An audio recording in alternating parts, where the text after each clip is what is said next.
Welcome to Everything Currency. This is a show where we talk about everything crypto and mo. I'm your host Jay, and today I want to show you guys how to find where to buy any single coin. A lot of people have been asking me, hey, where do I buy this coin at? Where do I buy that coin at? So I want to show you guys real quick where to buy any single coin at. A lot of people have been asking me where to buy Kucoin so they can send their OMI off of their wallets and stuff like that. So that's what we're going to get into in this short video. So first things first, if you're looking for where to buy any single coin at, there's three websites that most people mainly use inside crypto, and that is coinmarketcap.com, which is like the original. Then there's coingecko.com, which is the one that I use, and then there is coinpaprika.com.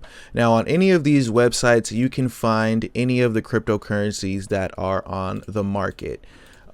Sometimes you might find one that's on CoinMarketCap that's not on CoinGecko, or one that's on CoinGecko that's not on CoinMarketCap. But in my experience, CoinGecko has had most of the coins that I'm always looking for.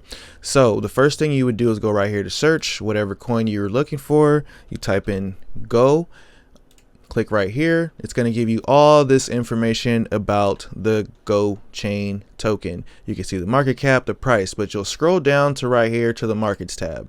When you go to the markets tab, this is going to give you all of the exchanges that you can buy the Go token on. So if you're inside the US, then you'll have to find an exchange that you can use inside the US. I can't really tell you which exchange to use, but I can tell you Bitforex is allowing US customers and Kucoin is allowing US customers. If you're outside of the US, then Binance is probably the best place to go, has a lot of liquidity. Myself, I use Bitforex or Kucoin because they allow it in the US. So if you're looking to where to buy any coin, that's how you figure it out. You can click right here, go to Cardano, go to the markets tab, scroll down, and you can see Cardano is listed on all these exchanges. Kraken is another exchange that has a lot of coins that is inside the US. So if you're in the US and you're looking for a lot of these tokens, then Kraken is one of the exchanges that you can use. So I hope this helps people out. Real quick video. Yeah, till next time. Peace.